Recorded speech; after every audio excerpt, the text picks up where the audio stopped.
তো যে বিএনপির মতো এত স্পেস আছে যেখানে, যেই দলে, সেখানেই যে সুবিধা করতে পারে নাই, সেখানেই যে কিছু করতে পারে, তাহলে এনসিপিতে সে কি করবে? আপনার পজিশনটা তো জনগণের কাছে পরিষ্কার না। আপনি আপনার সুবিধার জন্য সকালে এক কথা বলেন, বিকালে আরেক কথা বলেন। এটা লিড দিচ্ছে আওয়ামী লীগের বিরুদ্ধে গণ অভ্যুত্থানকারী প্রধান শক্তি বলে দাবি করে যারা, তারা।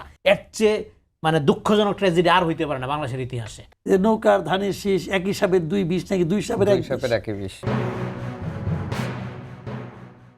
দেখেন, আমরা শুরু থেকে বলছিলাম আওয়ামী লীগকে প্রপারলি ডিল করতে হবে। এখন এইখানে এই যে আলাপটা আসলো, মানে আপনি যদি মনে করেন আওয়ামী লীগের রাজনীতি একটা ফ্যাসিস্ট রাজনীতি, তাহলে ভালো আওয়ামী লীগ খারাপ আওয়ামী লীগ বললে তো কিছু হয় না, পুরো রাজনীতিই তো ফ্যাসিস্ট। এই আলোচনা আমি আপনার এখানে বহুবার করছি। মানে ভালো শয়তান খারাপ শয়তান বললে তো কিছু হয় না, শয়তান তো শয়তানি। তার মানে আপনার এখানেও আপনি একটা এথিক্যাল বা মোরাল পজিশন নিতে পারছেন না। ফলে এই যে কাঠামো, যে কাঠামোর আলাপ এখানে কামাল ভাই করলো, এই কাঠামোর মধ্যে আপনি যখন আওয়ামী লীগের লোকদেরকে পুনর্বাসিত করবেন, তার মানে কি আপনি নিজেই একটা আওয়ামী লীগ হইতে চাচ্ছেন? আচ্ছা, এনসিপির রাজনীতিটা কি? এনসিপি জনগণকে কি অফার করছে?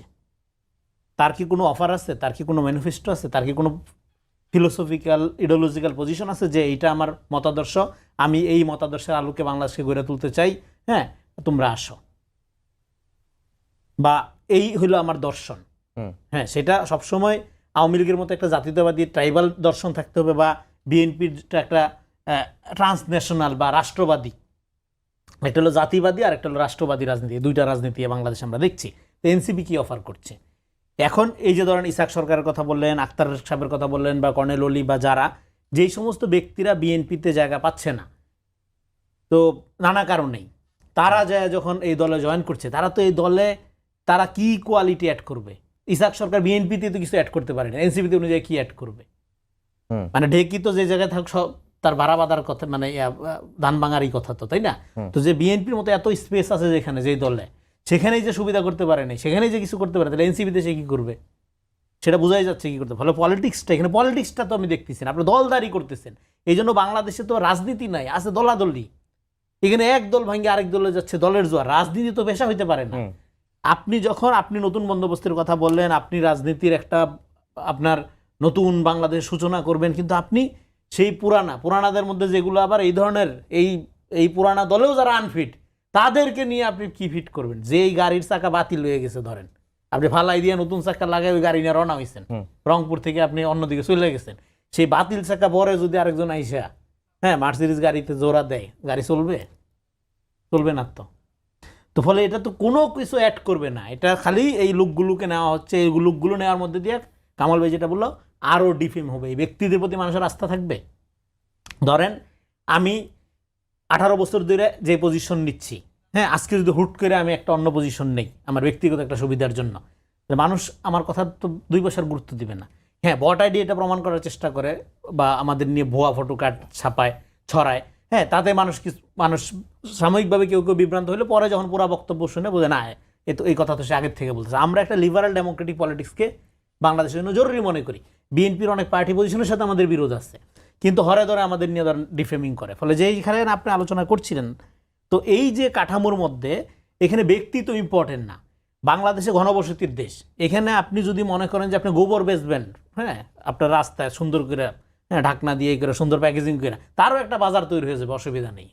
কিন্তু পলিটিক্সটা কোথায়? এখানে মানুষ টানাটানি করতেছেন, আপনি দল ভারী করছেন। দল ভারী করার মধ্য দিয়ে আপনি, এবং এই যে আওয়ামী লীগের রাজনীতির ব্যাপারে আপনার কোনো পজিশন নাই। তো আপনি প্রথম বললেন যে কি ইতিহাসের দায় যাদের আছে তাদেরকে আপনি নিচ্ছেন না, তারপরে গেলেন জোটে।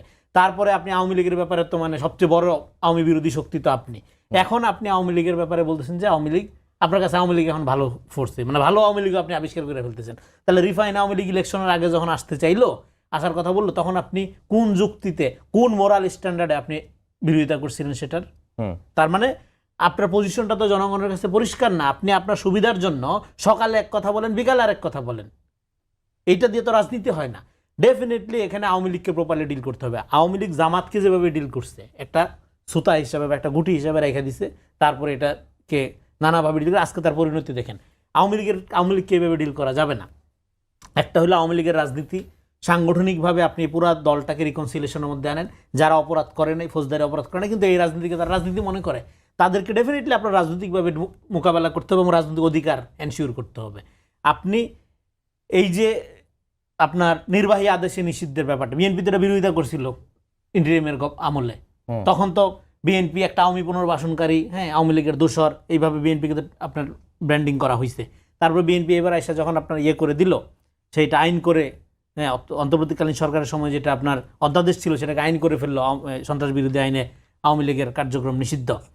তো নিষিদ্ধ এবং এইটা এইটা এইটা বিএনপির পজিশনে, এটা সম্মিলিত পজিশন আকারে ধরেন বিএনপি নিল, কিন্তু এটা তো সমাধান না। বিএনপির ইশতেহারের মধ্যে আছে তারা ট্রুথ অ্যান্ড হিলিং কমিশন করবে। হিলিং কমিশন করে যারা আওয়ামী লীগ করে লক্ষ লক্ষ লোক অনুসারী, তাদেরকে আপনার পলিটিক্যাল স্পেস দিতে হবে। এখন সেখানে যারা হাইব্রিড, যারা সবসময় ক্ষমতাপন্থী বা সবসময় কোনো না কোনো দলের ছত্রছায়া থেকে লোকালি তার আপনার বালুমহল, টেন্ডার এবং লোকাল আপনার পাওয়ার এক্সারসাইজ করতে হয়, সে যদি এখন এনসিপি, জামাত, বিএনপিতে পুনর্বাসিত হয়, তাহলে গোটা দেশের রাজনৈতিক যে পিউরিফিকেশন আমরা চাই, যে ডিআওয়ামীকরণ চাই, আওয়ামী কাঠামোর বাইরে বাংলাদেশকে নিতে চাই, সেটা তো আপনারা নিতে দিচ্ছেন না। এবং সেটা নিতে দিচ্ছেন না কারা? এটা লিড দিচ্ছে আওয়ামী লীগের বিরুদ্ধে গণ অভ্যুত্থানকারী প্রধান শক্তি বলে দাবি করে যারা, তারা। এর চেয়ে ট্র্যাজেডি, এর চেয়ে মানে দুঃখজনক ট্র্যাজেডি আর হইতে পারে না বাংলাদেশের ইতিহাসে।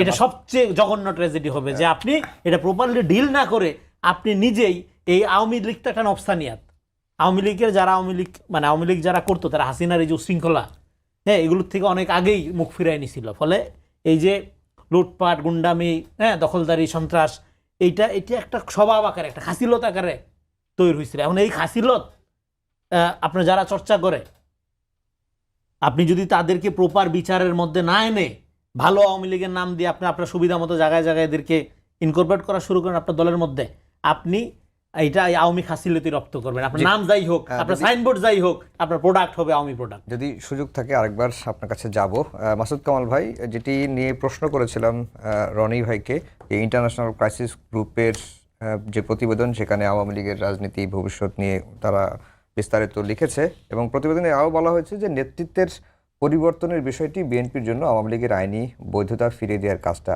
সহজ করত। আপনার কি ধারণা, কি মতামত? দেখেন, বাংলাদেশে আওয়ামী লীগের রাজনীতিকে নিষিদ্ধ করে দেশটাকে সামনের দিকে অগ্রসর করা অসম্ভব, একদম অসম্ভব। কোনো রাজনৈতিক দলকে নিষিদ্ধ করার পক্ষে আমি না। তা আমার নাম পক্ষে না থাকে কিছু আসা যায় না, আমি তো কেউ না, পাবলিক, তাই না? কিন্তু আমার মতো পাবলিক আরো অনেক আছে। আর আওয়ামী লীগ একটা বড় দল, সেই দলকে নিষিদ্ধ করে দিলেন। এই ধরনের উদ্ভট চিন্তা এই এনসিপির যেন অকাল কুষ্পন্ন যারা আছে, ইয়াং বয়স, বুঝে না রাজনীতি, তাদের মাথায় আসবে। জামাত যেটা প্রতিহিংসাপরণ রাজনীতি করে, তাদের মাথায় আসবে। কিন্তু যারা আপনার মানে সবাইকে নিয়ে রাজনীতি করতে চায়, তাদের মাথায় আসা উচিত না। তাহলে আপনি বলবেন বিএনপি আইনটা করলো কেন? বিএনপি তো আইনটাই করছে, আগে অধ্যাদেশ করুক আর যাই করুক, বিএনপি তো আইন বানাইছে রে ভাই, দায় কিন্তু বিএনপির। কিন্তু বিএনপির কিন্তু আমি মনে করি বিএনপির একটা রাজনীতি আছে। আমি জানি না বিএনপির মনে কি আছে, এটা তো বলতে পারবো না, আমি তো বিএনপি করি না। কিন্তু আমি আমার কমন সেন্স দিয়ে যে জিনিসটা বুঝি, সেটা হলো বিএনপিও কিন্তু এখন দেন হাইপোথেটিক্যাল ধরেন, বিএনপি যদি এই আইনটা মানে অধ্যাদেশ থেকে আইন না বানাইতো, তাহলে বিএনপির কিন্তু বেকাতে ফেলাই যেত জামাত আর এনসিপি। হই চই চিল্লাপাল্লা করে, ওই যে তাদের একটা স্লোগান আছে যে নৌকার ধানের শীষ একই সাপের দুই বিষ, নাকি দুই সাপের একই বিষ, একই কথা। ওই লাইনে কিন্তু তারা আন্দোলন আরম্ভ করে যেত, ফ্যাসিবাদের দোসর, হ্যাঁ, ফ্যাসিবাদের দোসর এর বলতো। বিএনপি কিন্তু খুব, আমি বিবেচনা করি, খুবই মানে আপনার বুদ্ধিমত্তার সঙ্গে একটা পদ্ধতি নিছে। পদ্ধতিটা হলো যা অধ্যাদেশ আছে পাশ করছে, অধ্যাদেশটা কি আছে যে যতদিন তাদের বিচার না হবে ততদিন তাদের রাজনৈতিক কর্মকাণ্ড স্থগিত থাকবে। ঠিক, বিচারটা একদিন হবে। বিচারে যদি আওয়ামী লীগের রাজনীতি নিষিদ্ধ না হয়, তখন কি এনসিপি আর জামাতে কিছু বলার থাকবে? ততদিনে সিচুয়েশন চেঞ্জ হয়ে যাবে। আমি মনে করি আমার যেটা মানে আপনার ধারণা ওই দিকে যাচ্ছে। আচ্ছা, এটা নিয়ে হয়তো পিড়াপিড়ি অনেকে করতে পারে বা করেন, আপনারা করে আরাম পাবেন। কিন্তু আমি বুঝি যে বিএনপি অত বোকা হয় নাই যে বিরোধী দলের ঝান্ডা জামাতের মতো দলের হাতে উঠাই দেবে। বিএনপি অত বোকা না, কারণ বিএনপির সঙ্গে একসময় ছিল, বিএনপি এতদিনে অন্তত জামাতকে চিনে। জি, আমরা একেবারে শেষ দিকে চলে এসেছি, যেটা আমাদের মূল যে টপিক, যে সংসদে ঐক্য বাইরে কি, সংসদে কোন রকম কোন ঐক্য নাই। আজকে জামাতের যে আমির বলেছেন যে তিনি বিড়ালের মতো বাঁচতে চায় না 1000 বছর, সিংহের মতো বাঁচতে চায় দেশে, কোনো একদলীয় আধিপত্যবাদ বরদাস্ত করব না, 11 দলীয় ঐক্য আন্দোলন চলবে সংসদে, রাজপথে। মানে একটা সংসদীয় রাজনীতি তো করে না। জামাত ইসলাম কি সংসদীয় রাজনীতি দল কিনে টেনে প্রশ্ন তুলতে হবে তো আমাদের? সংসদে আপনি মিল ঐক্য কোথায় দেখেন? কোনো রকম কোনো ঐক্য নেই। একটা হলো RSS বিজেপি মার্কা রাজনীতি করে, চেতনার রাজনীতি, অনুভূতির রাজনীতি করে, আরেকটা হলো লিবারাল ডেমোক্রেটিক পার্টি। তো বিএনপি তো এখানে কামাল ভাই যেটা বললো, দেখেন মানে বাংলাদেশে জামাত যতদিন রেলিভেন্ট থাকবে, আওয়ামী লীগ ততদিন রেলিভেন্ট থাকবে। কারণ দুইটা একই রাজনীতি করে, একটা আরেকটার অল্টার ইগো। আপনি জামাতের যুদ্ধ অপরাধ, জামাতের এই গণহত্যা, এই সব কিছুর পরেও যদি জামাত এখানে রাজনীতি করতে পারে, তাহলে আওয়ামী লীগের এই 24 সালের এগুলোর একটা সুরাহা করে যেমনই একটা বিচার করছে, হ্যাঁ, তো ফলে আওয়ামী লীগ কেন পারবেন? এই যুক্তি তো আওয়ামী লীগের লোকজন দিবেই। তার মানে আমি বলতেছি আওয়ামী লীগকে প্রপারলি ডিল করতে হবে। আমি শুরু থেকে বলতেছি ট্রুথ অ্যান্ড রিকনসিলিয়েশন কমিশন করার কথা, এবং পলিটিক্যালি এটা মোকাবেলা করা। নির্বাহী আদেশে একটা দলের রাজনীতি নিষিদ্ধ করা কোনো দিনও সমাধান হইতে পারে না।